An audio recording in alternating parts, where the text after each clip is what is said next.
Hello, everyone. My name is Luc Vanier, and I'm an associate professor in the Peck School of the Arts. As chair of the Faculty Senate Rules Committee, it's my job today to welcome you to the Spring 2015 Plenary. We're trying something new today. For those of you who've attended many plenaries in the past, you'll notice that today's Wednesday, not Thursday, and there's not a usual Faculty Senate meeting following. While the entire campus community was always welcome to attend in the past, we thought that decoupling the plenary from the Faculty Senate meeting would allow for more a chance for everyone to get together. The plenary will be held tomorrow, Thursday, January 29th, and I invite you all to attend. Thursday? Oh, sorry, the Faculty Senate, yes. I appreciate your... Thank you. For those of you who are unable to attend today, the plenary is being live streamed and videotaped, and the full text of the address will be made available on the UWM website. This is our first opportunity to hear from Mark Mone as Chancellor, since he was officially named to that post on December 15th. And you can all notice, Mark, that this was a very simple first month in office for him. Now to the introduction. Dr. Mone has been on the UWM faculty since 1989, serving for more than 15 years as Associate Dean for Executive Education and Business Engagement. In his 25-plus years with UWM, Chancellor Mone has served the campus in many capacities: Divisional Executive Committee, Graduate Faculty Council, and chair of many campus-level search committee, just to name a few examples. Today we will hear about the state of UWM's affair and our path forward. Without further delay, I introduce to you Chancellor Mark Mone.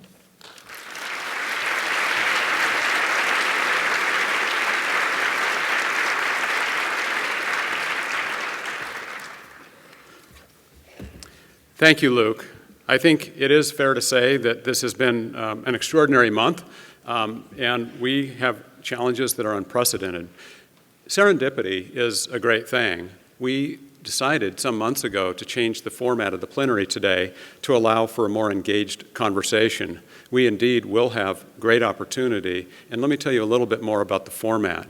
Following my comments, we will move into an address, a brief address, by our different governance group leaders. Mark Schwartz will be first. From the University Committee, we will have Sarah Morgan from the Academic Staff Committee, Stan Yasitis from our Classified Staff Advisory Council, and then Ryan Sorensen from our Student Association. We'll then have open discussion, and we'll move into a reception which is in room 280 across the hall. And I look forward to joining you all there. In my plenary this afternoon, what I'd like to focus on are many of the new developments and accomplishments since I've addressed you last fall. There's been much news about the state budget outlook in the last several days, how we may become a public authority, and some things regarding Chapter 36 that are all in the news.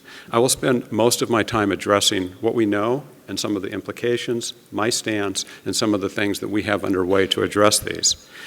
I'll also focus on our important role as a public engaged research university, the importance for this region, the importance for this state, and why we absolutely must continue to the greatest extent that we can on the path that we have been on for some time. The talk really has these three different components. If we look at, first of all, the budget developments, I'll talk first about some of the elements that we know in the budget itself. $300 million budget over 2 years is the size of the cut, and that, as you know, is unprecedented. It's something that the state has not faced before. Certainly UW system has not experienced this. We do not know for UW-Milwaukee the size of the cut at this point. The magnitude of this reduction, combined with the last 2 years of tuition freeze and the next 2 years of tuition freeze, will continue to be posing significant challenges for us. So those are some of the things that we know about the financial or budgetary pieces. The next element is the proposed public authority. And some of you have been reading everything there is out there on this. And keep in mind how quickly this has all happened. This was something that even over the weekend there was much uncertainty about. So this first came to light in terms of the news, as we've all been seeing things on Monday and Tuesday of this week, and here we are Wednesday. Proposed public authority has a few key elements. Number one, we would no longer be a Department of State government. The UW system would be established with a different governance statute. We would become public employees. We would have coverage by Wisconsin retirement system and our current and or future insurance that the state has. So those things would continue. There would be new autonomy as suggested or proposed and new responsibilities. UW system would have flexibilities in the following areas, potentially. Procurement, HR, some building projects, and the work that we have around tuition. And you've seen, I think, probably some of the discussion and comments about that in terms of how that would be a flexibility given the cuts that would be important for us to have. Chapter 36 statutes, which have long been upheld as something unique and special in the UW system, would become Regents policies. These are the statutes that cover shared governance and tenure for our employees. So those would become Regents policies. The process is important to recognize because this is not a done deed. So this is the governor's budget proposal. That's what was announced in terms of some of the elements of it, but it hasn't even been announced. On Tuesday of next week, February 3rd, the governor will put his proposal forward. And in that, there will be a number of things that follow. So he'll propose on February 3rd the budget. The Legislative Finance Bureau will be the first group that will take his language and turn it into more of a legal document, more of a budgetary process that would follow with state law. The Joint Finance Committee would then take a look at this, offer their suggestions, and begin to hold, if has been done in the past, public hearings. We have had discussion with some members of the Joint Finance Committee about hosting one of those meetings here, one of those hearings here in Milwaukee on our campus. We have not got confirmation of that yet, but have had some preliminary discussions with a request for that. At that point, the budget is revised after the hearings. It then goes forward for Assembly and Senate debates. This takes months. Over the next several months, we'll see these developments unfold. There would then be a conference committee which would prepare a compromise version of the budget, and the governor at that point can make line item vetoes. Now, if history is any record of what can and has happened, this would be done by July 1st. That's not to say it will be, but that's the way that the steps proceed. Throughout the process, once the budget does become public, that's when we have great opportunity for voicing our concerns, voicing our opinions, putting forward our suggestions as the budget is developed throughout the spring. You have seen legislators weigh in. You have seen many other statements from campuses. You've seen a number of individuals, whether it's in the blogs, whether it's in the news stories, online. There's a lot of different sources where this has generated a tremendous amount of news coverage. So this is quite in the news. There are some key dates that are important for us to keep in mind, specifically to UWM. First, there's the February 3rd proposed budget. Then there will be a day and a half on February 5th and 6th, next Thursday and Friday, where the chancellors, the regents, UW system staff will really try to understand and begin to absorb what this really would mean across the system. To what extent will there be efficiencies? To what extent will there be changes at system that could potentially mitigate some of the effect, some of the ways that things would be passed on? I don't mean to say that will necessarily soften the blow that much, but those are the types of discussions.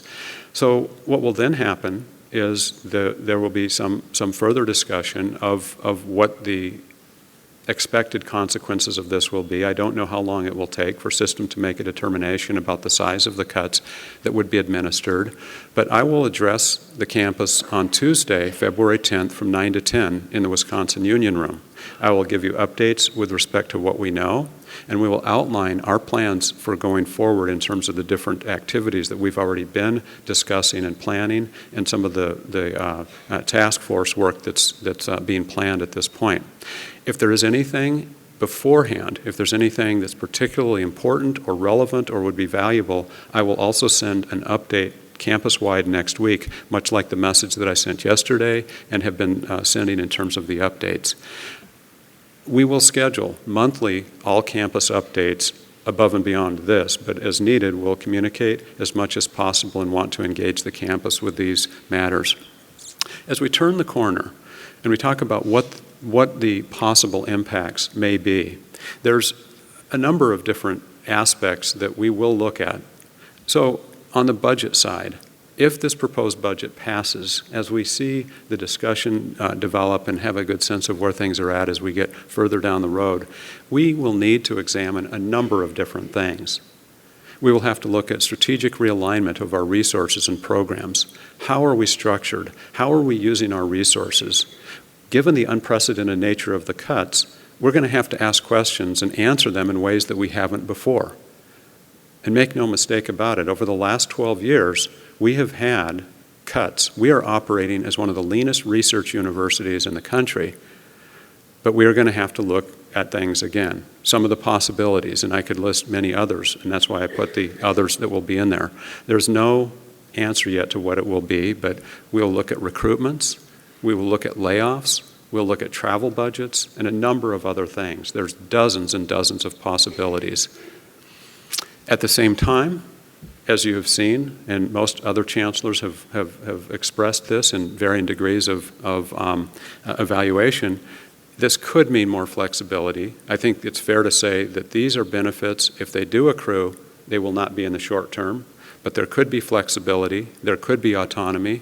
There is, in the wording right now, in the language that we have seen, more control by the Board of Regents on critical issues such as tenure and shared governance. That's the understanding of the public authority at this point.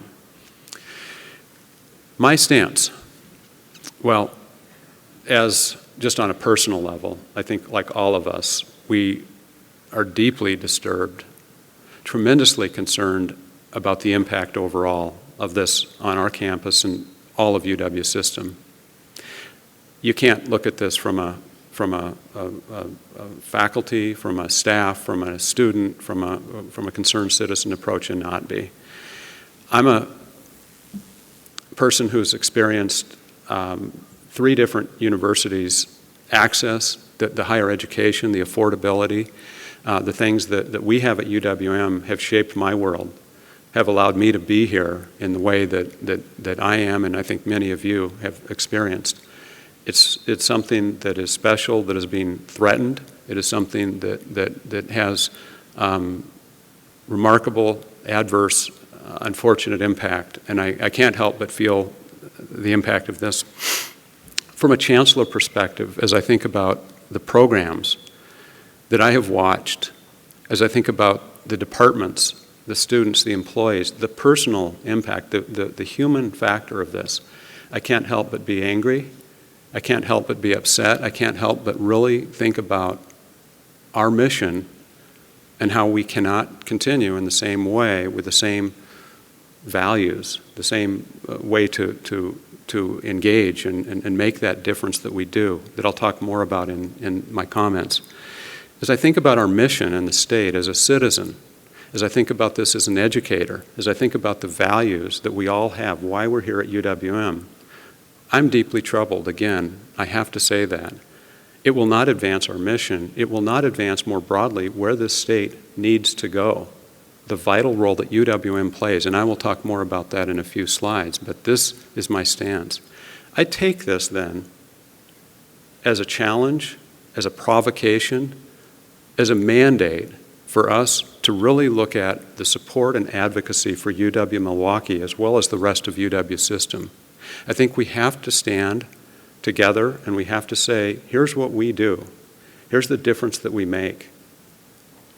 It's education, but it's much more than that. It's the livelihood of so many of us. It's the livelihood of the community that we reside in and the difference that we make in the region and, frankly, the world.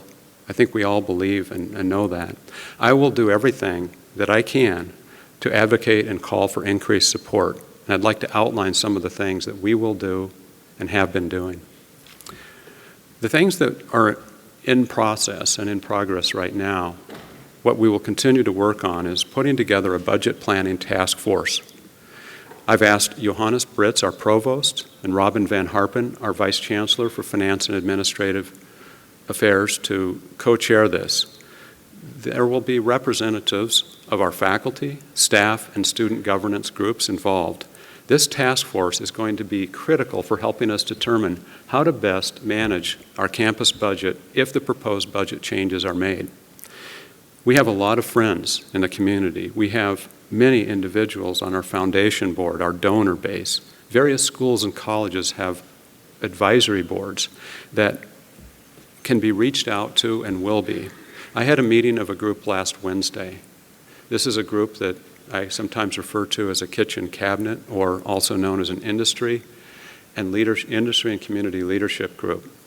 I told them about the possibilities. I said, this is not known at this point. It hasn't been endorsed, it hasn't been announced, but some of the word that we're hearing. And many of those individuals said, I will be writing op-eds. What can we do? Who can we call? Those individuals will be engaged. Those individuals have been. They're very concerned, and they will continue to provide the kind of assistance that we need, as well as our alumni, deep alumni roots and base that we've got. We'll continue to have meetings with governance groups. We met with the university committee yesterday, the provost and myself. We've been meeting regularly with individuals on campus in different areas. Met with the deans on Tuesday morning, and we'll continue to have those meetings regularly and routinely. We will continue our advocacy with the state, with legislators directly, with the UW system, our Board of Regents, about what's going on.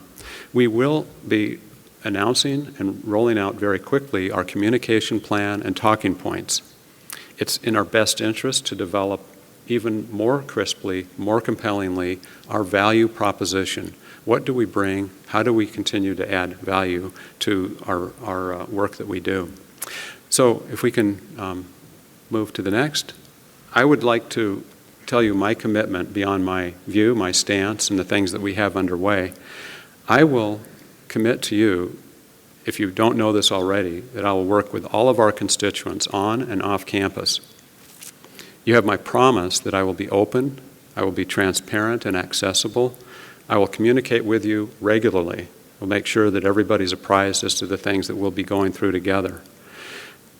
I am dedicated to our core values, many of them, but especially shared governance, no matter what happens, and want to uphold our other values. So we've now talked about what might happen. This is proposed in terms of the steps that are there. I'd like to stress, as I've been hinting at a couple of times, what I think is the importance of UWM. Had this been a different time, had this been a different plenary in terms of format and content, I would have really spent a lot of time on this up front. And I would have developed actually about 10 different elements that are critical, especially as an engaged public research university, the difference that we make. But I'm truncating that. I'm bringing it down to arguably some of the key 3 areas. And this is under the heading of why it matters, why as a research university in the UW system, we make a significant difference and will continue to do so. The first area really focuses on you. It's the strength of our faculty and staff that make a difference for our students in our community every day. It's the remarkable work that we do. It's the attraction and the retention, as I think about the options that all of you have had as to where you work, the types of things that you do, and where you could do those things. And I think about how you've chosen UWM, and because of that, we have a remarkable difference. It's clear that we have a cut above in terms of our faculty and staff. And that's why I think so many of the students are here today, because they know the difference that that makes. I look at this as a parent of one of our students. I look at this as a person who has been here for a long time, and I think about the difference as I look across the room about the impact that so many of you have had because of that remarkable care, the dedication, and the honor with which you have fulfilled so much of our work. So that to me is clearly in the top three. Second piece, as I've hinted at earlier also, is the difference we make more broadly in the region on two different dimensions of economic development. One of those is when we look at this particular issue of economic development is in the talent arena. So if we look at some of the background, when I was in a meeting last week and I was sharing some of the impact, Tim Sheehy, who's the president of the Milwaukee Metro Association of Commerce, said this is concerning to him because he shared that by 2023 there will be 5,000 additional entrants into the workforce aged 15 to 69. There will be 95,000 new jobs opening up between now and 2023 in the 7-county southeastern Wisconsin region. That's a gap of 100,000 college graduates that are needed to fill those jobs. When you put in the additional fact that most of those jobs, in fact 60% of them will require people with a higher education degree, and our current workforce has about 30%, so we're halfway behind that, there's a tremendous need for UW-Milwaukee to continue to provide the talent that this region needs across all sectors, across the arts, across healthcare, across engineering, business, you name the sector, and we have supplied with our 160,000 graduates, 80% of whom stay here, we have provided that talent. It's significant. If you look at company by company, we can go through. We had an economic study that was conducted last year, and we looked at the scores of companies that have hundreds of UWM graduates. There are some, like Northwestern Mutual, that has 950, Rockwell, 850. I could go through countless number of organizations. It's powerful. The second aspect of regional economic development, though, that UWM is distinctly different than most other campuses in the state, is around the intellect, the research, the true value add. And when I think about that, there's so many stories. This is something that would have had 5 to 7 or 8 slides. There was a lot that was over the weekend. As you can appreciate, this plenary has been changing by the hour. and if I were to give it tomorrow, it might be even a little more developed. But this is an area I'd really like to spend a little bit more time on because this is one of our truest differentiators, and again, one of the clarion calls for why so many of us are here. Everybody sees this all of the time. We see this in terms of the impact around what can happen when you have a research university that's distinguished from the other 20 universities of 20 higher education institutions in southeastern Wisconsin. It's why the companies seek us out. It's why we have the powerful partnerships. It's the difference that we can make in the products, in the services, as well as in the value of our students that can do so much more because of the whole education, how we've given critical thinking skills, how we've provided perspectives that they aren't just trained for today's jobs, but really are trained in so many different ways. So as we think about a few comments here on the slide, the entrepreneurial ecosystem, the heart, the economic engine of the state, that's where we reside. And this is a powerful opportunity, and that's why there's so many supporters of us. As we think about the M7 or Milwaukee 7, there's a number of clusters that we are in the sweet spot for. We have fresh water, aquaculture, water technology, healthcare delivery, whether it's in our College of Health Sciences, in our nursing, in our public health, in our social welfare, just in the health arena alone, energy systems, the different things that we do. Advanced manufacturing, biomedical technology, critical areas that this university has impacted and has potential to make so much more of a difference. One of our partnerships alone with Johnson Controls has resulted in more than $30 million in federal funding flowing into this region. So it's powerful what we do. The final piece is where we talk about the impact of UWM on students, community, larger region, and the world. As again, over the years as I go through the campus today, and I think about the experiences that I've had. I walk by Cunningham Hall, and I think about the 82 different locations, 180 to 182 different locations across the region in which our nursing students conduct practicums every day. I think about, when I'm by Indorus Hall, I think about the 90-plus K-12 locations across public, private, and charter schools where our students teach, they learn how to teach, they bring the research, they bring knowledge about curriculum development, program evaluation, and many other things into a classroom, into an environment. I could go on. I could talk about the incredible contributions in our School of Architecture and Urban Planning, the depth for which, for decades, we have made a difference. The students, the community, the region, and the world all have benefited tremendously from UWM. I'm not telling you anything that you don't know, but I'm telling you this is why when I talk about the mandate, and when I talk about the challenge, when I talk about the threat that exists, this is why I'm fiercely supportive and will do everything I can for UWM to support us and the rest of UW's system. As we move forward, I'd like to go into another piece that I normally would have spent a lot of time on in our spring plenary. I want to acknowledge and salute some things that we have been talking about. You've heard me talking about these for some time. We have some key areas that I think we would look at and say, well, what is some of the progress? Where are we at on some of these dimensions? I'll touch briefly upon these 5 areas. The first one is around student success. Student success can be defined in a number of different ways. We can talk about enrollments, we can talk about graduation, we can talk about retention, we can talk about life after graduation, and there's other dimensions as well. Student success is vitally important. It's why we are here in so many different ways. So I lead with that and want to tell you just a few quick things, not the long version, just really briefly some of the things. I'm simply going to work off this one slide for much of the remainder of my comments. Our enrollments have stabilized. Why that's important is in part because we have been enrolling fewer students every year for at least the last 4 years. The consequences of that financially have resulted in basically between $4 and $6 million in marginal tuition revenue year over year.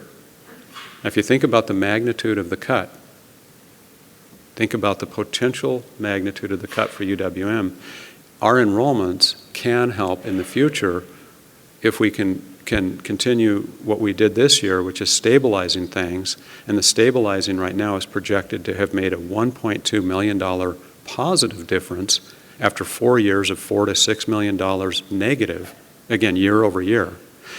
If we can continue that trajectory, we can continue that will be significant. But more important than the financials is the quality of education experience and what happens in terms of retention and graduation and the impact on the lives of a lot of individuals that have meaning for this region, for their families, for themselves, for students. So if we look at retention, there's some great things that are going on. But before I get to that, I want to tell you next year, our admissions at this point, this date last year, are up 17%. Our transfer students for next fall are up unbelievably almost. We've gone back and checked these numbers, 223%. It's a smaller base, understand, but so things look promising on the enrollment front. On retention, we have, you might have seen the provost's recent announcement about a campus-wide retention retreat, which is February 12th.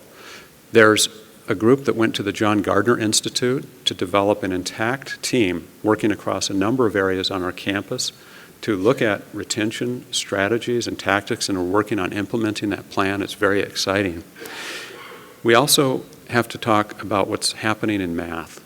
It's just one of our great success stories. We've shared preliminary results earlier in the summer or fall with the regents. In the summer, we had our folks present. We had Kyle Swanson and Phyllis King, who were able to talk about this with all of the regents in a large audience. And then in the fall, we had several other regents who came in and got a deep dive narrative on what's going on. We're spreading this across the system. We're bringing this to two-year schools. But here's some of the things that have happened as of last week, what we know. Math proficiency success. We're experiencing record enrollments for this spring in math. We're up 9% year over year overall. 19% year over year at the credit level. That's on Fund 101 and 189. Math department also had, over winter, 60 students who completed a winter workshop bridge program for remedial students, which pushes our overall completion rate, C or better, to 75% for remedial math this fall. This is a remarkable success story. As we look at research capabilities and impact, and I'd like to talk much more about this, I'll be brief. We're going to be issuing next month our 2015 research report. There's some wonderful stories in there, remarkable progress that's been made. The theme is Made in Milwaukee, and we salute the heritage, we salute the history of Made in Milwaukee going back more than 150 years. But we really focus on the research that's had an impact, and it's a really neat work. This includes outstanding examples of our faculty who are so engaged in research with themselves, our students, staff, and partnerships. As a very recent example, and we could talk about almost weekly, the remarkable national, international news, the grants, the profile of UWM.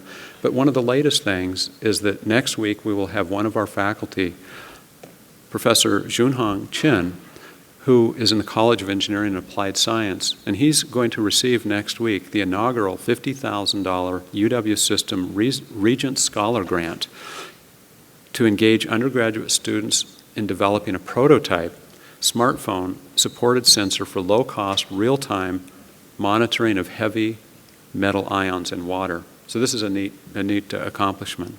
Rebecca Clapper and Sandra McClellan, they're in our School of Freshwater Sciences.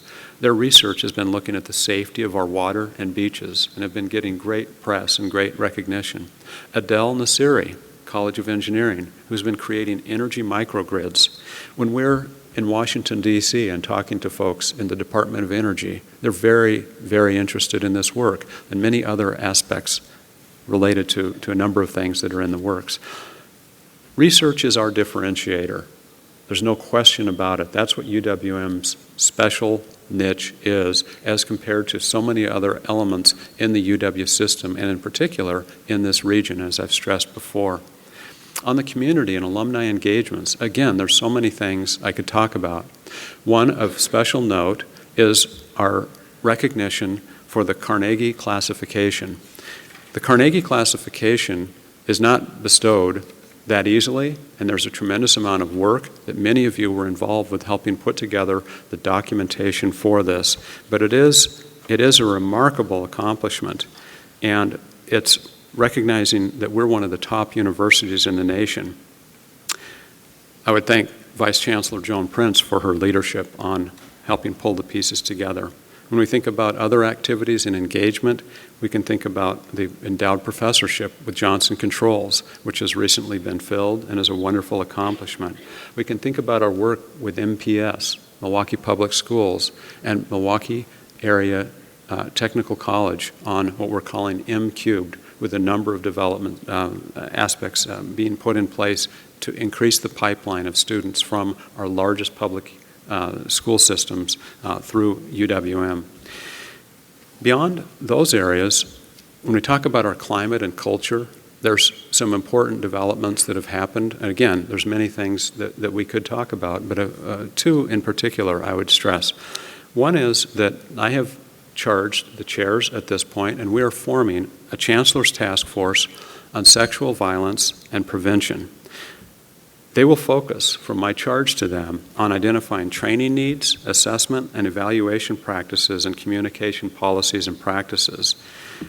This task force is being finalized as I give you this address, and it is being co-chaired by Jasmine Taylor in Equity and Diversity Services, Sue McCarthy in the Women's Resource Center, and Bill Keith, a professor in the English department. Members will be comprised of representatives from across campus, from different governance groups, from athletics, from the Dean's Council, our faculty, LGBT office, multicultural centers, UWM Police Department, and other areas. The second piece within our campus climate is the Ombuds Council. And in October, 19 people applied for our new Ombuds Council, and 10 were chosen to join. Professor Nadia Fuad is leading the efforts in this area. There's a new website that will be launched this week at ombuds.uwm.edu, and there will be training in early February, and Ombuds Council members will each take turns staffing the Ombuds line and website. I would urge you, as we go through this period of uncertainty, of almost certain questions and the potential volatility that happens when we have such important issues to be discussed, to be respectful, to recognize there's going to be differences of opinions on campus and off, and for us to have a good, healthy climate with respect to some of the decisions that will have to be made over the next several months. The last area is the elevation of our visibility, our brand, and our image. We have a number of activities that we've been working on in this area. We have gone into high schools in Illinois that we've never gone into before, to have our presence, to have our people, to have our posters, our materials present there. We're increasing our digital marketing presence. We're including it's called Right Now section on our homepage. This infuses Panther Pride comments. It draws from students who are proud to be here, and it's really a wonderful, positive part of UWM. We've got an increased media strategy where we're going into social media, we're going into a number of different venues that we haven't before with much more emphasis. These are updates and great examples of why UWM matters across the areas that I've talked about so far today. We sent a videographer recently down to the Panama Canal just a few weeks ago. This was Chris Baylor and his team, and they captured the research work of Professor Stefan Schnitzer. His biological students were included, and this is one of the more extraordinary examples of why the investment and further investments in UWM are so important. Let's take a look at our latest Spotlight on Excellence video.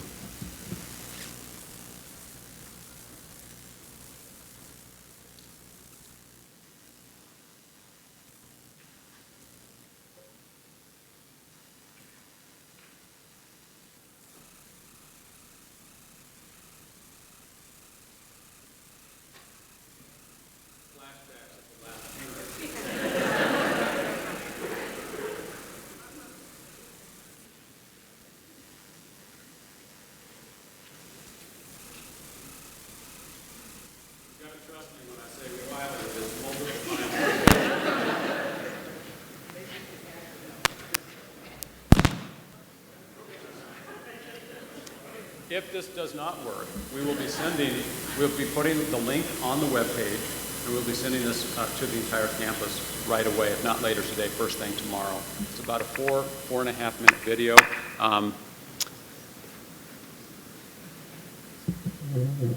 We'll give it about 10 more seconds, and then we'll move ahead.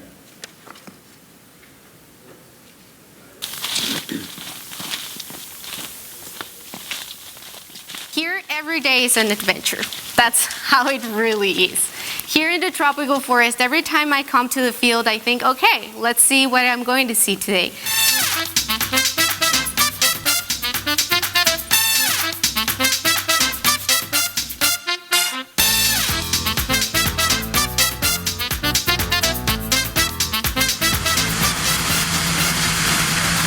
From mainland, we have to come to the island by boat.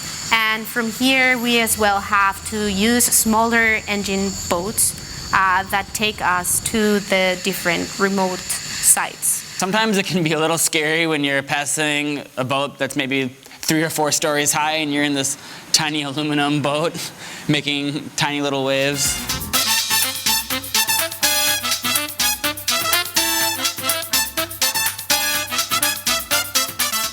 The research that we're doing, there's not another place in the world that this research has been done.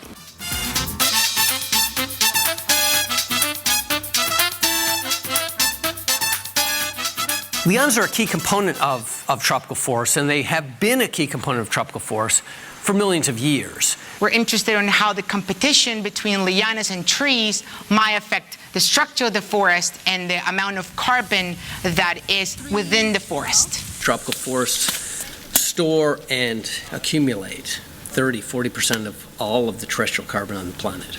And so tropical forests are really incredibly sensitive ecosystems, and they're changing. And we're getting an increase in these vines, which is leading to a decrease in tree survival, the number of trees, and the size of trees. And that's going to have a huge impact on carbon dynamics in tropical forests. Or well, dendrometer 309. If the carbon is not being pulled into the trees, it's actually sitting in the atmosphere, in the air, and it's causing problems for global warming and global climate change. Lianas won't take over rainforests, but they'll become more abundant, which will make trees become less abundant. What I'm trying to understand is at which point do lianas become harmful for the tree? We weren't initially studying these questions for anything related to climate change. And that's the power of pursuing fundamental questions in science, is that you understand how the processes work, and then you can adapt to changes that are occurring in the environment.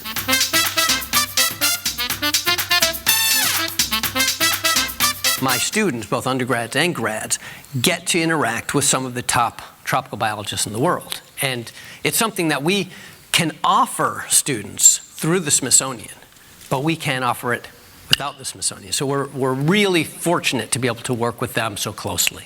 It's amazing that that he's encouraging all of his students and all of these undergraduates to come here. And I think for UWM, it's an amazing opportunity that their students are able to come here. He's an astounding professor that does world-class work, unlike no one else, but is yet so humble about it. It's kind of awe-inspiring because you usually think of people that get to such an astute level in their careers that they wouldn't have time for an undergraduate, but he makes the time. I think it's pretty amazing that UWM is able to send students down to Panama every year, and we're able to basically brag about the research that we're doing and that how cool UWM is. Every individual in the world should come to the rainforest and actually try to see and try to understand maybe just a tiny glimpse of it, because it's going to open people's minds and it's going to certainly change the way they see themselves in the world.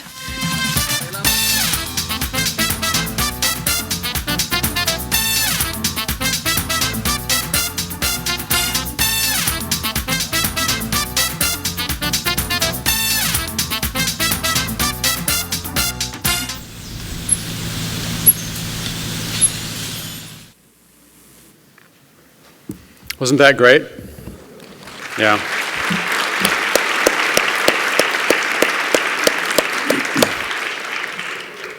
As I review that, I not only admire the work that's done by our students and Dr. Schnitzer, but I think about every single one of you, how we could make that same type of video. I think about the impact, I think about the remarkable work that's done, the learning, the life-changing experiences that happen. And this video is just simply one that we have today. Tomorrow we will have another and another. Every day there are so many thousands of things that happen across our 28,000 students, our almost 10,000 employees that we have. If we include all the different employee categories, we basically have about 3,500 full-time employees, but we've got an awful lot of part-time and adjunct and other important individuals. So as I close these comments, let me reinforce the idea that we are facing unprecedented challenges. There's no question about it. We can't take this lightly.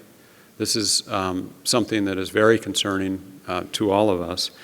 But we have such remarkable strengths that are aimed at an important mission. And I call upon all of you, as we face an uncertain future, to keep that first and foremost and think about how we can together address these challenges. We will preserve our priorities, the types of things that I've outlined today, the types of areas around our students, our research, our engagement, creating a culture that is one that allows and supports this, while we also elevate our brand, our image. Having spent many years here, I've seen the power of our impact, and I continue to think about all of our experiences, the human aspect of this, and just how challenging these days are and will be. But I am confident in you. I am comfortable with the work that we are doing together, and that's what's so critically important, that we have to join arms in a way we haven't before and marshal our best. And then we can resolve these challenges, but we've got some tough times ahead. So those are my comments, and at this point what I'd like to do is just preview the outline. We'll have Mark Schwartz join us, then Sarah Morgan, then Stan Yasitis, and Ryan Sorensen. Then we'll open it up for questions and answers. Thanks. Okay. Thank you.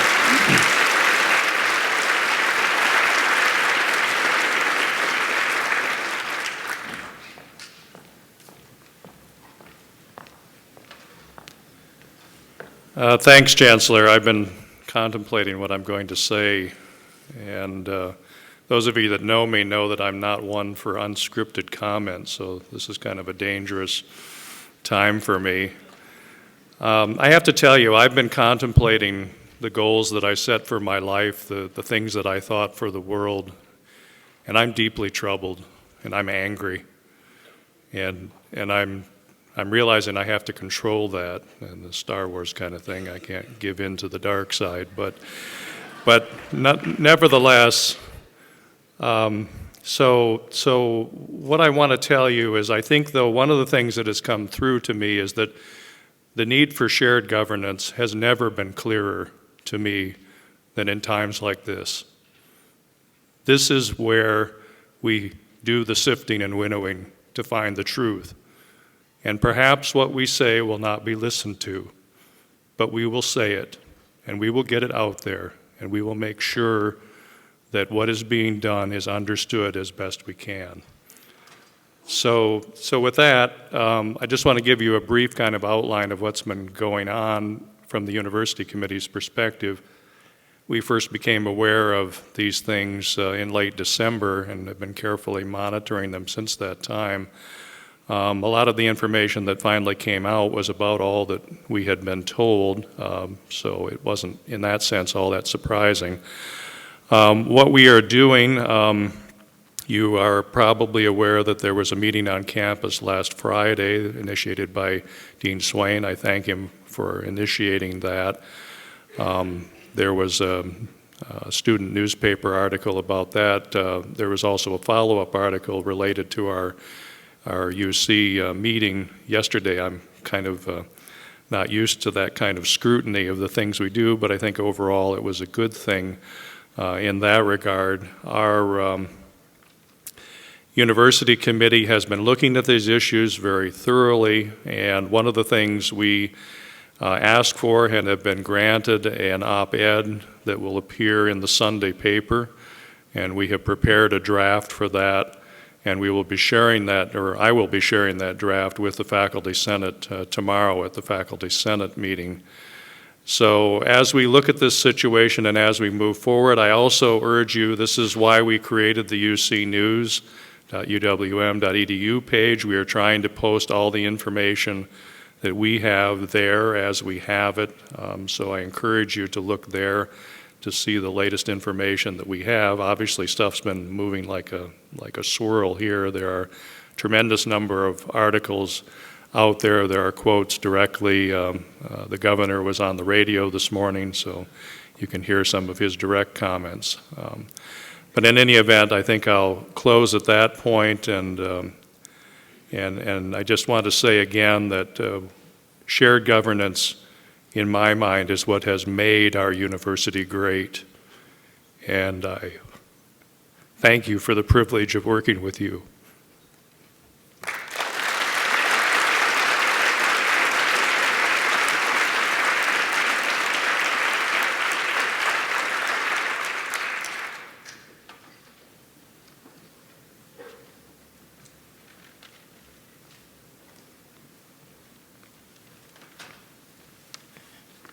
Thank you and good afternoon. As we have heard, we're facing very difficult times. I want to thank all of you, and in particular the academic staff that are in attendance today, either in person or online. This event is an important milestone in an effort by Chancellor Mone to create a more inclusive campus where all governance groups, academic staff, classified staff, faculty, and students are at the table. This event was proposed by our most recent past chair for the Academic Staff Committee, Kathleen Koch.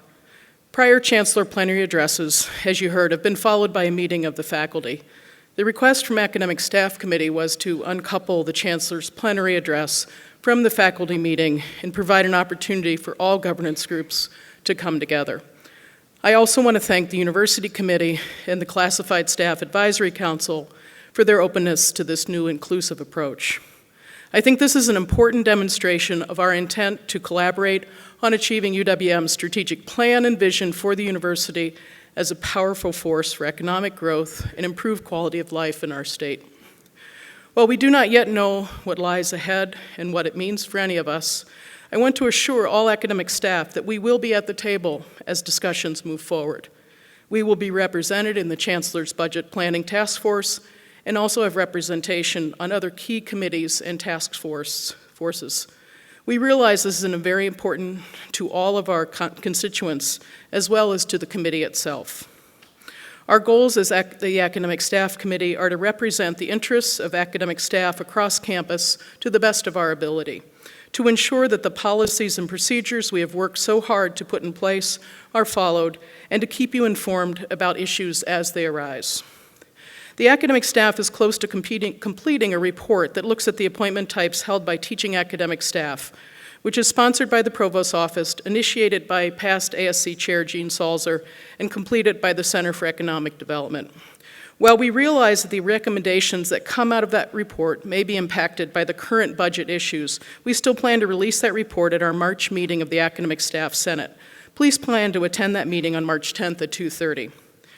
As I said in my email to you on Monday, I'm encouraged by the transparency and inclusiveness of Chancellor Mone, but we must remain vigilant and involved as we navigate through the rough water that lies ahead. At the March 10th meeting of the Academic Staff Senate, we will be finalizing the ballot for elected academic staff committees, as well as campus and faculty committees requiring academic staff representation. This will be your opportunity to add your name to the ballot if not initially selected, as long as you meet the eligibility requirements. Please plan to attend to ensure wide representation of academic staff across campus. Please also plan to attend any campus forums or discussions regarding budgetary issues. If you have further questions or concerns, please feel free to contact me or any members of the Academic Staff Committee or Academic Staff Senate. I look forward to us all working together to manage these difficult times. Thank you.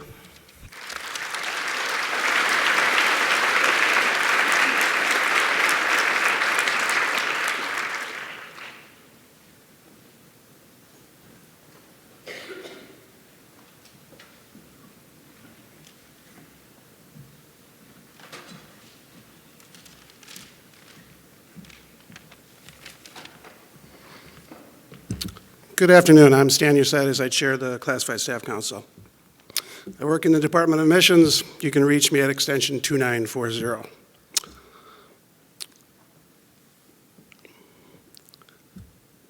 I don't know about you, but I feel a great deal of reassurance that our Chancellor has expressed clearly how he feels about what's going on and what they might be trying to do to us. Thank you, Chancellor Mone.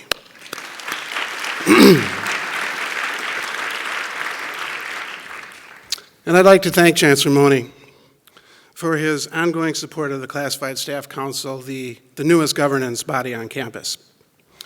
This forum today is an example of the respect that he's showing for governance on our campus, and it's important. Classified Staff Council, we've been busy. As you know, there's a new university personnel system in the works. It's supposed to be in place and up and running on this July 2015. We've been charged by the regents to develop policies for our campus. We've completed several. We've got a grievance procedure that we've worked out.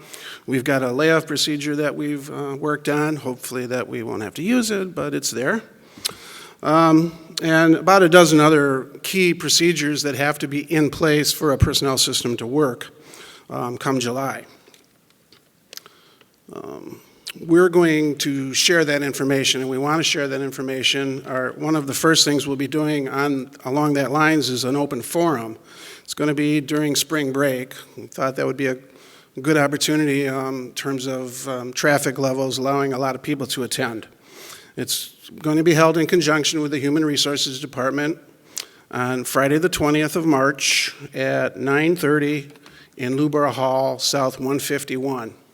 And I'd ask the classified staff members, try to get there. These are going to be how things work around here in the future. If you're a supervisor of a classified staff person, you should probably come too, because those are the rules that you're going to be operating under as well as us. UPS is going to affect everybody on campus, so this forum is an opportunity to get your feet wet in what's going on with that.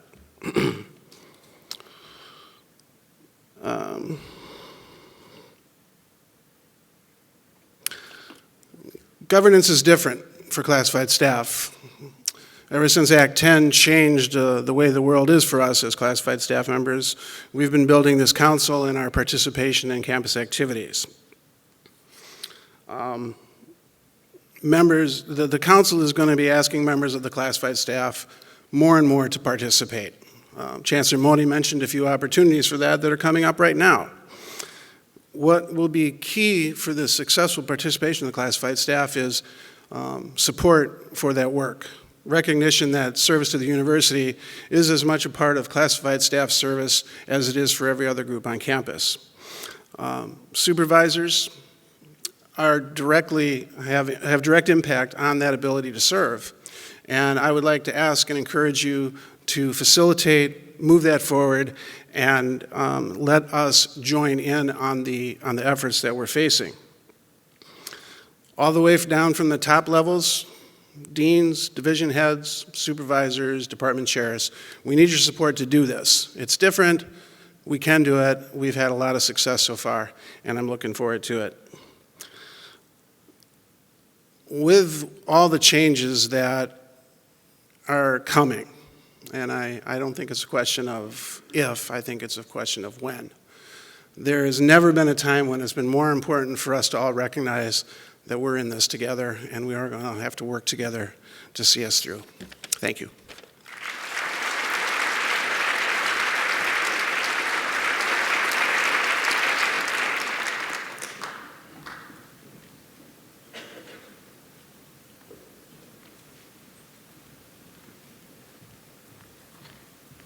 All right, best for last. Again, thank you, Chancellor Mone, for putting this together. I appreciate you giving a voice to all the shared governance groups. This school year, the Student Association has been very busy. One of our greatest accomplishments that I'd like to point out is that we have the most diverse student senate ever. We have students from many different backgrounds. We have undergrads, grads, and PhD students. We have veteran students, international students, and students that identify as LGBT+. Having a Senate that is comprised of many different students provides us with a great opportunity to have many different ideas. These ideas are what drive the Student Association to be student-focused and accountable. A little bit of what we've been working on this past semester is working on legislation improving the lives of students' college experience. Some legislation that we passed include calling for the state to provide in-state tuition for undocumented students. Also, legislation.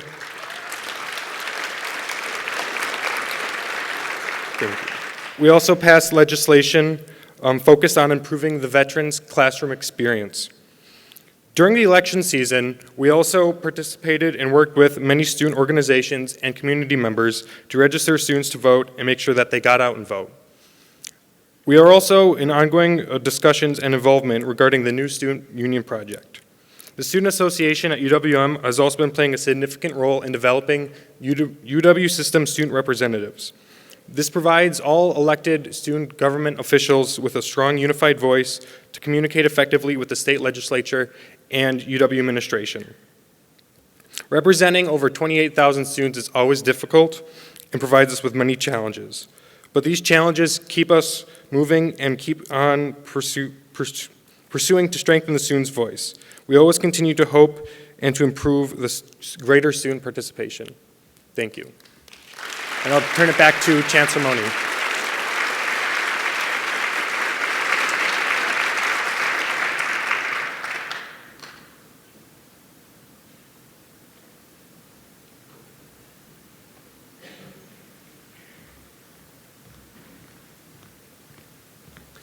Well, thank you, Mark, Stan, Sarah, and Ryan for your great comments and great perspectives.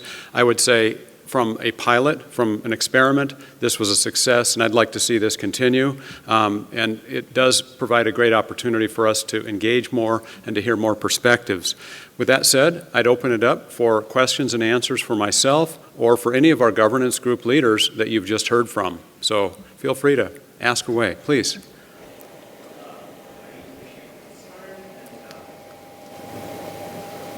We have a mic coming, so I'm sorry. Carrie is bringing that mic.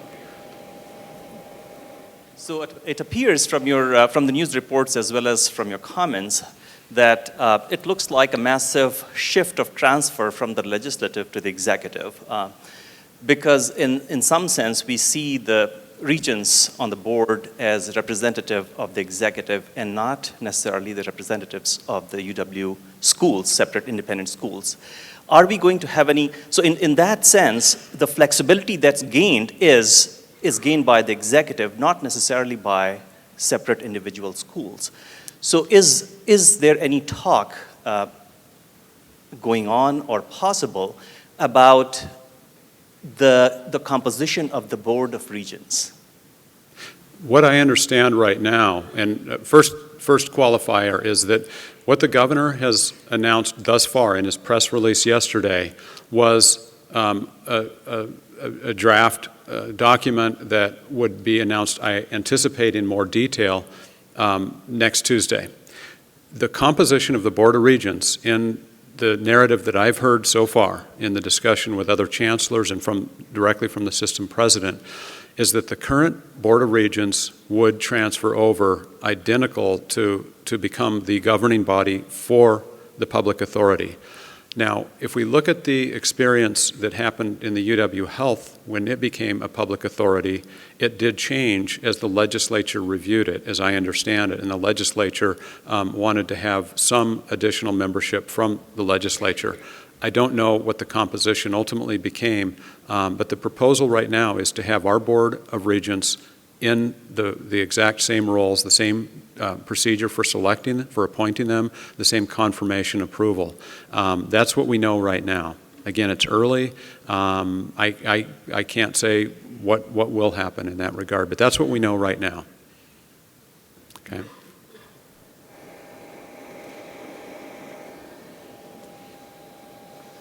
So the thing that I can't seem to get my head around is the simple fact that our governor says that there's just the funding for our schools would change, but there's somehow funding for like $200 million plus for a new Buck Stadium.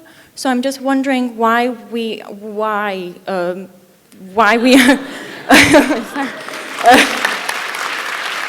so. Yeah. Right now, it just seems like, oh, well, this is just what's going to happen. Why aren't we using that as ammunition? Instead of saying, hey, instead of funding this thing that the MBA could probably afford, that you actually take that money and use that for the UW system. Yeah, no, your observation is astute, and I think as you look at the juxtapositioning of the headlines, depending on which news release you saw, they were right next to each other, and it really makes the contradiction glaring. Here's what I'll say, I don't know, I mean, I can't speak for the state, for the governor, for the thinking behind that. I will say, as we've worked with the Bucks in terms of some of the partnerships that we've had for our student interns, for the marketing, the co-marketing that we're doing, we want the Bucks to be successful. Let's get that out there first and foremost. They are a vital Milwaukee institution, but we are a long-standing, critically important institution for this region. For us not to have the support, for us not to have the type of funding, it is, as I pointed out in my comments, it is one of the most damaging, one of the most concerning things that I think affect us all. I just can't speak for how that transaction is working or what the thinking is behind that. It's beyond my pay grade. It's beyond my province. But yeah, it's an important observation, and it does, I think, speak to some of the priorities. Now, as I understand it, again, from just having read the headlines, not being part of any of the conversations, I think that the argument is there is some self-funding. It's not new monies and dollars that are taken. So we represent, and one of the arguments that, to your first part of your question, we represent an important part of the state budget, and they're viewing the UW system as an element where there can be some money that is reduced. And that's the unfortunate situation that we're in right now, independent of all the other factors that are involved, but we need to be higher on the priority list from my view. It's just simply too important for education not to be getting increases, investments in higher ed, given the vitality that we bring to this state, to our students, to the region and beyond. So, yes, there was a hand over here yes. Thank you, Chancellor Mone, and thanks to all of the shared governance leaders. I want to address what I think is a core value, maybe a talking point, and actually an answer to the question about the arena funding. It's also above my pay grade, but I'm going to try to answer it anyway. I think we really need to challenge the rhetoric that couples a $300 million cut with the promise of freedom for the system. There's nothing about these cuts that should be confused with freedom, unless you want to talk about freedom from jobs or freedom from a high-quality public education.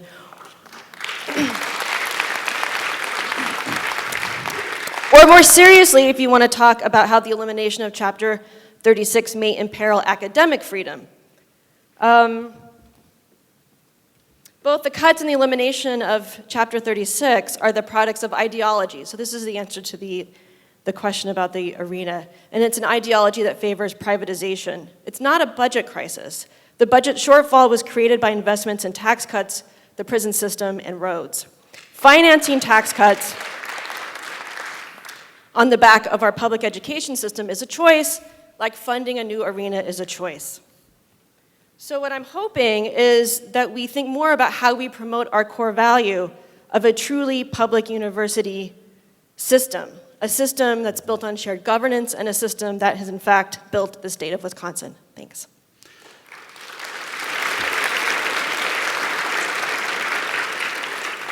Thank you, Professor Allender, for your eloquence, and I agree with you absolutely. Thank you. Yeah. Hi. I'm sorry. I know I'm hard to see. Yeah. I don't take up a lot of space. So I'm wondering, how can you share with us the talking points that get developed? So I get that business owners in the community can write op-eds. What can we do? What can I do as an employee of UWM, a taxpayer, a voter? What can I do to add my voice to yours, to theirs, to hers, to the message that this is important, what we do is important? Yeah, thank you for your question. It allows me to reconfirm and clarify how we will be developing a set of talking points, a communication plan, and my call for all of you to engage with your neighbors, for you to talk with legislators, for you to talk with any individuals that you can to advocate on our behalf.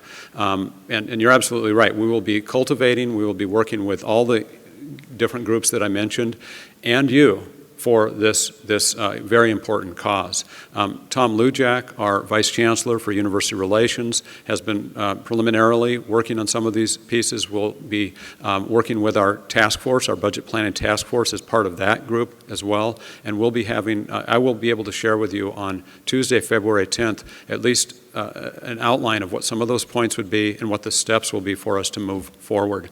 One of the reasons why we picked that particular date, you might be saying, well, why don't we have that meeting? Why don't we have more already? I think you can appreciate what we have right now is a preview of what the governor will announce on next Tuesday, and then the Board of Regents on Thursday and Friday. So there's a lot of processing that will have to happen, and then the provost meet in Madison on Monday, all the provosts across the system, in addition to the meetings on Thursday and Friday with the chancellors, provosts, and other administrators.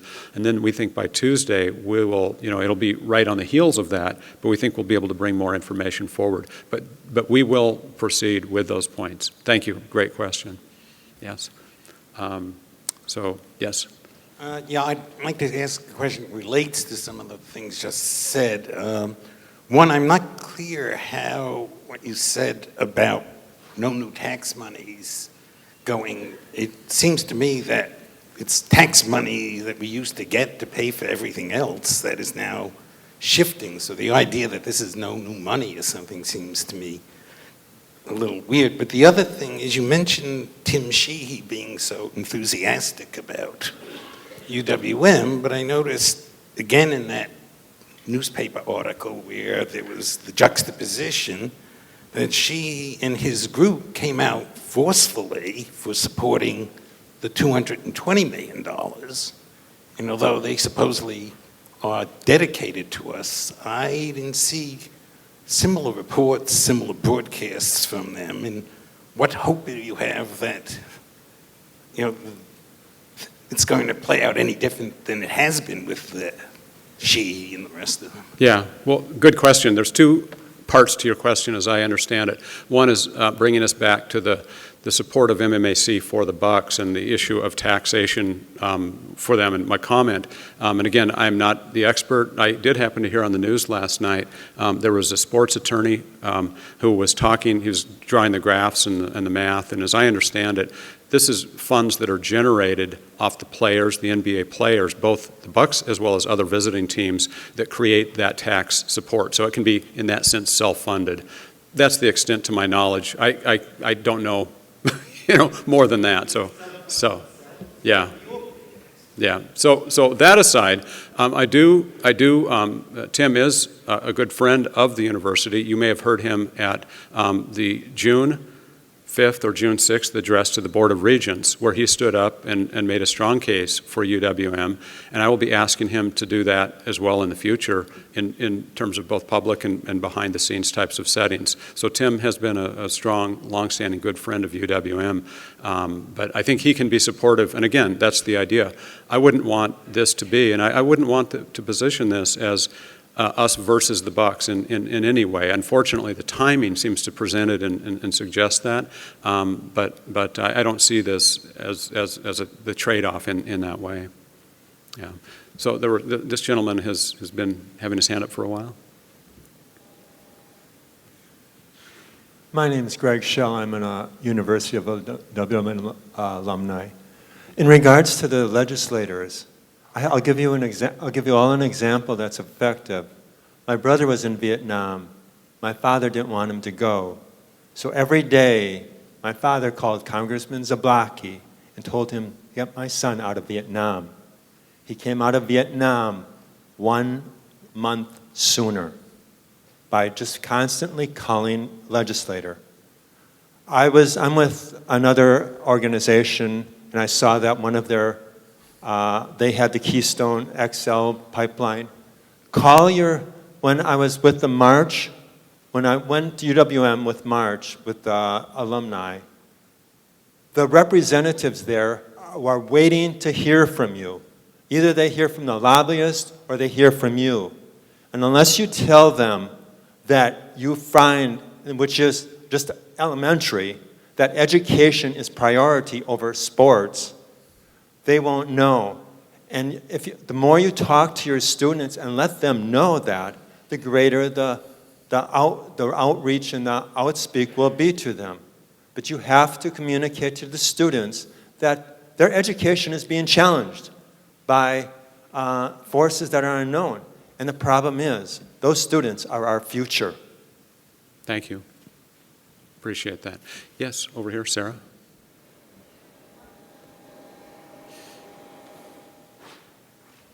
I'm really concerned about waiting until February 10th to start disseminating talking points to the university community. It seems to me like the issue is making a great deal of press right now, and that we risk the development of a certain amount of issue fatigue, and the fact that the citizens of Wisconsin will have made up their mind. having already seen all of the press to date, and frankly, you know, the Walker administration statements pertaining to, and his Republican supporters' statements pertaining to the budget, and how this will, you know, set things right with the UW system and make them be accountable and more responsible with their funds. And after all, look at those slush funds that they've had all this time. We can't afford for this to be another UW system slush fund boondoggle. There's far too much at stake. And personally, I think that the time is now to start trying to get ahead of the issue and not be trailing 2 weeks from now and a week after the governor drops the second bomb.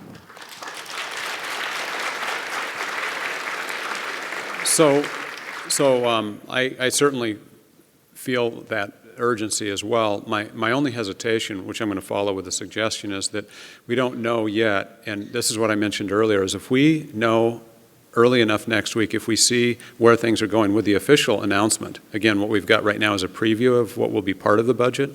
I think next week we can put things together. But let me refer to Tom Lujak, our Vice Chancellor. Tom, is that fair that we could put at least a draft set of ideas together next week? Or Sure, you bet. You bet.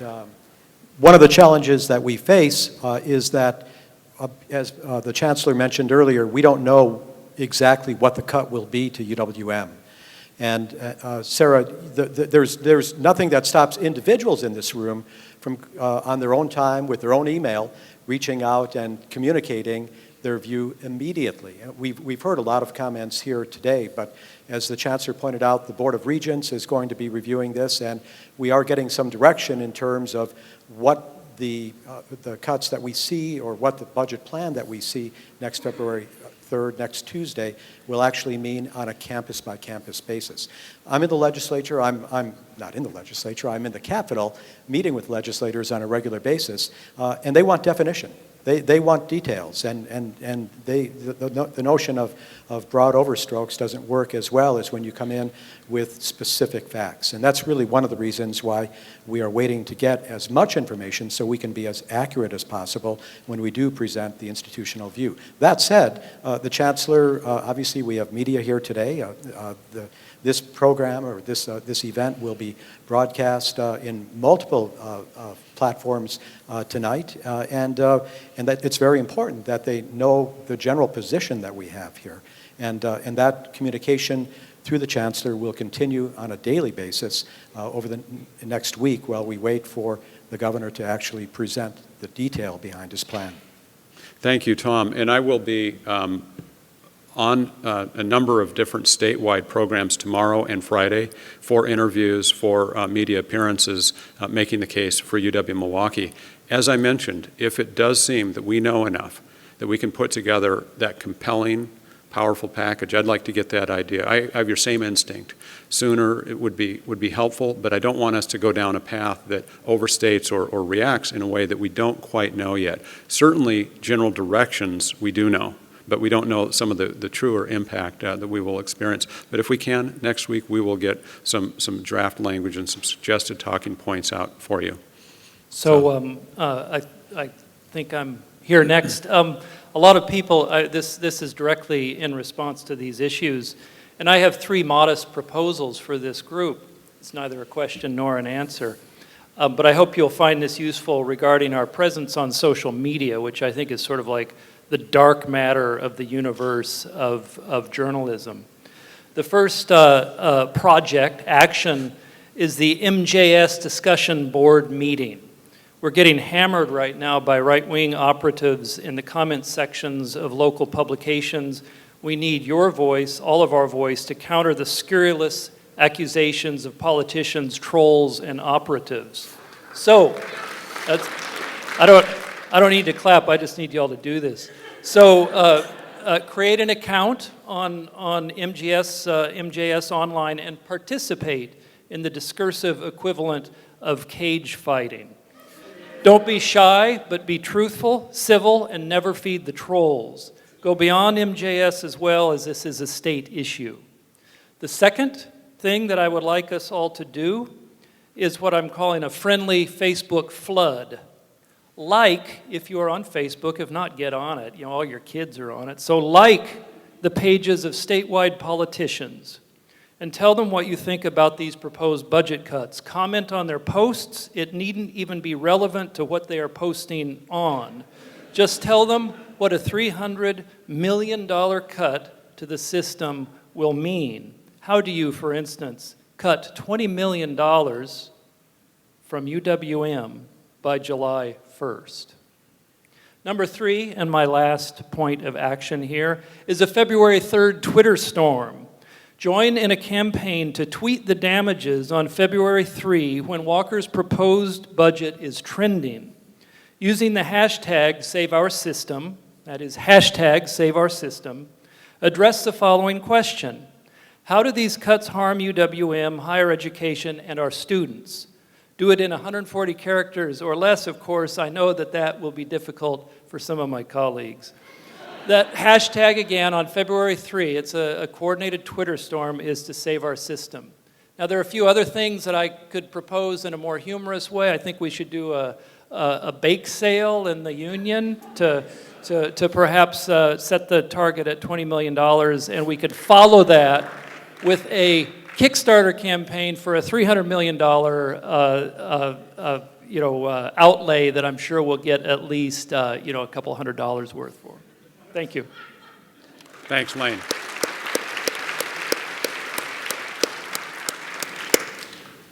I guess it's my turn. Maria, please. Hi.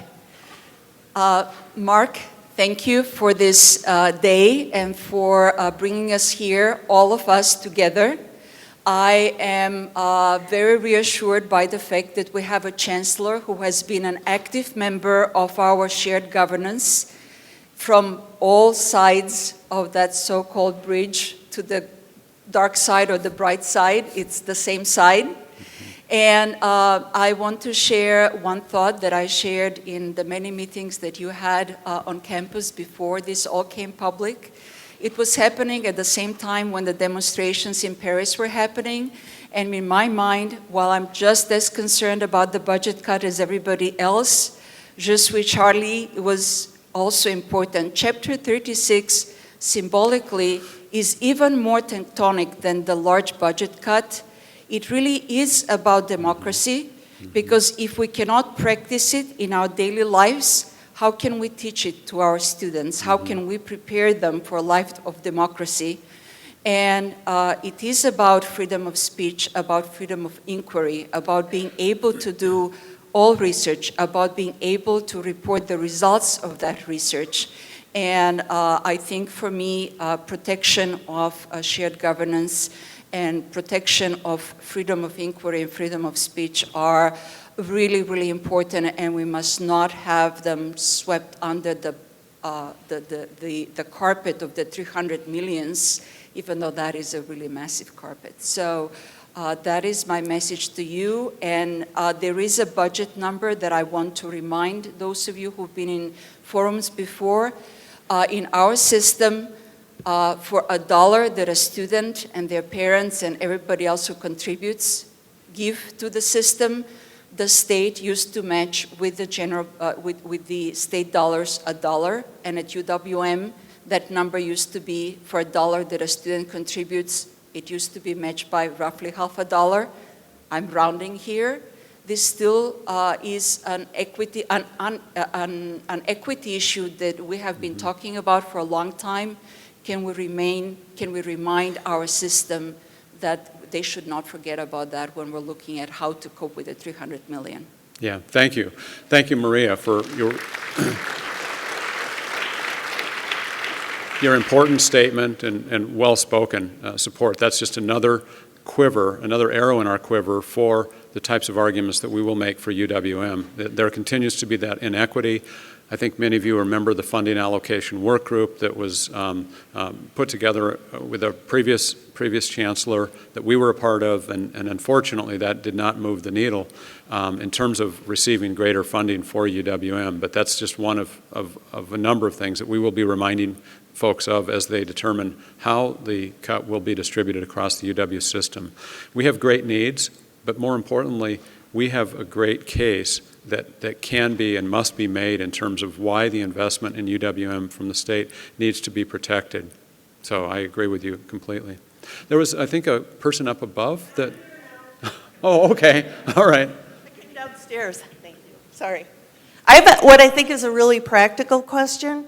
A lot of people I've been talking to are very fearful about expressing themselves on campus, on uwm.edu, or any of these sorts of venues. I'm wondering if someone from your staff or the legal office could give us clear guidelines on what political activity is and is not allowed.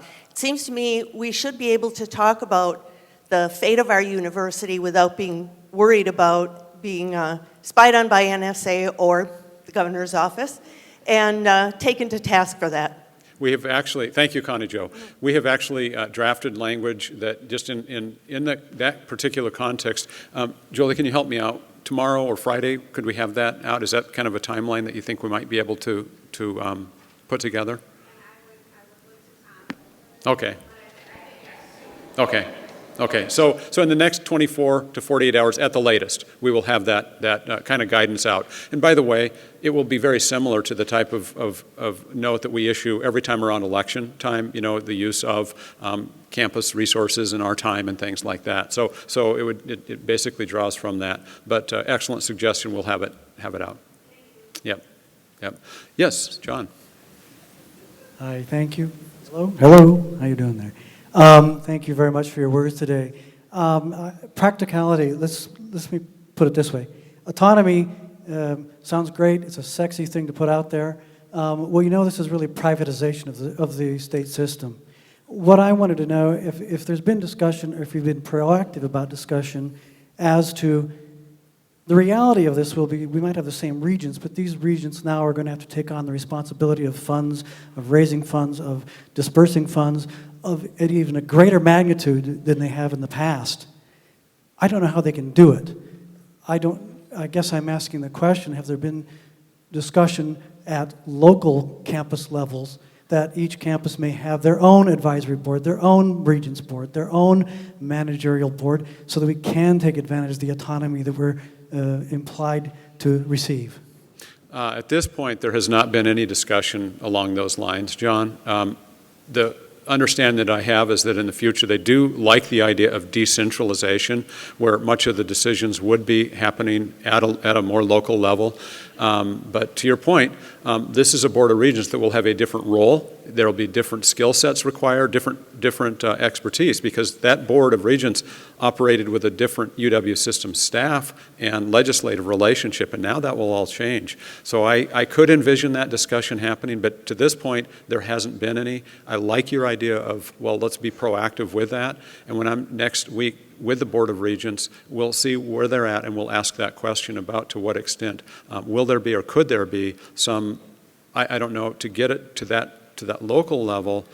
Now, if you just think about the mechanics of it for a moment, I don't want to get too far into the weeds, but you've basically got 18 regents, you've got 13 four-year institutions and 13 two-year institutions. So there'd probably have to be you'd have to think about some regional approach if you were to go down that path. And that may be one of the answers. You know, again, just basically kind of thinking out loud here, that could be something that we could see, I would potentially anticipate as a way to strengthen and develop programs that are potentially more effective for UW system. But that's just an off-the-cuff type of thought about that. Might be a way to advance that. Thank you for your question. And by the way, I want to thank you all again for joining us, as if I didn't stress that enough, for your participation today, for this dialogue, and also for any further conversations that we will be having to encourage you to continue to participate.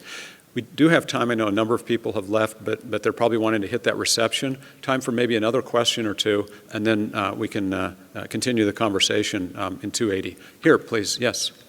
Chancellor, I'm heartened to hear you say, I can't help but be angry.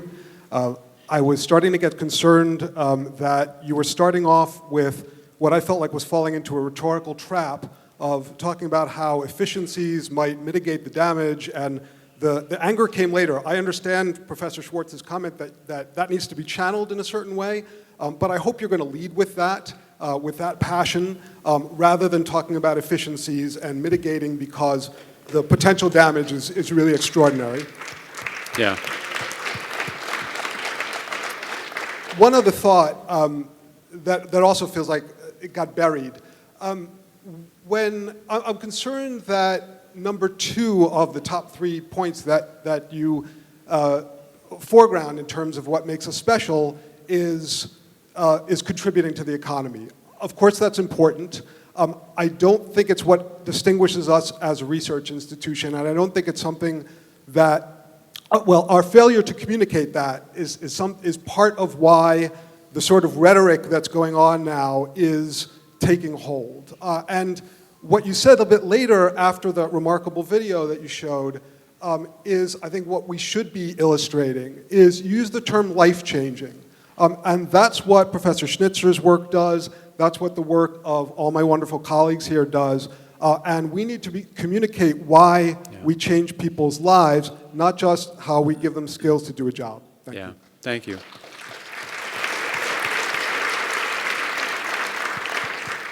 Joel, I agree completely, and I want you to know when I say open, I need your help. And it's those types of suggestions that I listen to and want to incorporate as I go forward in terms of crafting the message to best position UWM. I've got the passion, I've got the anger, I've got the emotion. It comes out in, I hope, the right places at the right time. But you know, I haven't had an opportunity to address you all as Chancellor with the interim taken off, but I can tell you I will and have made mistakes and need your guidance to make sure we move forward in a way that is the strongest and most compelling. I couldn't agree with you more about the life-changing experiences, and I think if you've heard me talk in any other campus addresses, I have used that phrase an awful lot because it's so true. It's so important. So thank you. Yeah. Chancellor Mone, I'm still with your very civics-like slide about sort of the process that happens once the budget is proposed. Yeah. It was nicely processy and it was illuminating. And I was thinking as you were going through that piece of the presentation that it would be important for us to be physically present at a lot of those sessions. And I'm wondering if we're thinking ahead about how that might happen. Buses, delegations, students. When we show up in Madison, we are heard differently. Of course, we should talk to our neighbors and talk to our students and be on Facebook. Many of us are doing all of that. But I think having us there for the process, having a witnessing and a presence at that will be crucial. And are there plans to do that? Yeah, that will be part of when we talk about a communication plan, not just the talking points, but some of the things that can be organized, can be done. We will cover those elements as well. And I will also talk with governance group leaders about some of the organization that can be done at that level, as well as in some of the other venues and conversations that we're having. But that's an excellent point to make sure we include and incorporate that in. So. Chancellor, on the PowerPoint slide that you showed concerning your stance towards these issues, I realize that this is not a fait accompli yet, as you said on Friday and indicated today, with respect to, for instance, problems with shared governance or intervention, let's say, into shared governance, changes to the tenure process in particular. I didn't see the word tenure mentioned on the slide that concerns your stance, and I wonder if you would consider adding that word, because as Maria was getting to a moment ago, that word for me, at least, is equivalent to academic freedom and inquiry. Yeah. And if tenure, and it's a big, I don't really think it is a big if, I think it is going to be on the board. If that comes up, I'd like your assurances that you're going to defend that with as much vigor and enthusiasm as you would shared governance. Yeah. Thank you. Yes, the answer is yes, absolutely. I will stand, I will protect that to the extent that I possibly can and advocate in any venue for that. If I don't have tenure on the slide, it's because when I think of Chapter 36 and having read through carefully all the tenets of Chapter 36, it's in that document, and so it's code to me for that. So I will explicitly talk about shared governance and tenure explicitly. So thank you for the correction, and we'll make that note in any of the distribution of the slides that will be available for this. So we'll make that. Thank you. Just a really quick one. If there is a resource problem that is of using state resources to do the kind of advocacy that I think a lot of us would like to have. I think it would be really helpful if there were some sort of foundation account specifically set up so that if the university needs to be able to do more advocacy type work in some way, I think that you would have a lot of participation in something like that. But because I think sometimes we struggle with what we're allowed to do within, but we also do need to have the structure that we have. Yeah, we'll find a way, or whether it's a foundation or some other non-state resource that would allow and encourage our employees to be involved with that. Great point. So we'll figure that out. Yeah. I don't know the answer offhand, but we'll follow up with that. Yes? Well, I wanted to say that that I was pleased to hear you to have the representatives here, that you included them and they were able to give their opinion. I also was pleased when you said you weren't going to make it a debate between us and the Bucks, because I feel like so often we get sidetracked when there's crisis and we look at who should we fight, and it's not the Bucks. I want Tim Sheehy not to have to choose. I want the Bucks owners to look at making donations and supporting what we do. I feel like Milwaukee sometimes looks at how do we get better at infighting. And I think this is an opportunity for us to figure out how to be inclusive and make this community solidly behind us and not feel like they have to choose between us or anyone else. Because we as a region really deserve much more than we get from the state. And how do we show the power of this community? Yeah, thank you very much. Well put. Let me just add perhaps a comment that reinforces that. We had an event for one of our home games at the Panther Arena, and we invited many of our dear friends, our incredible sponsors. I can tell you that we have 5 our capital campaign co-chairs, and 2 of them happen to be minority Bucks owners. We have very good friends, some of our large donors on campus who happen to comprise at least 6 that I know of the minority owners of the Bucks that are on our foundation or critically important for our support. There's a lot of common friends that we have, and so I think it reinforces your point that we want them to be successful. There's many vitally important things in Milwaukee that are critically important. Okay, one more question maybe, and then I can continue with questions in the reception. Yes. Hi, Mark. Thank you. I just want to mention, I guess piggyback off of something that Sarah said, and that is we may not know exactly what's going to happen, but we have a pretty good idea about what's coming. And I guess I'm going to appeal to you back a semester or 2 when we talked about the best place to work.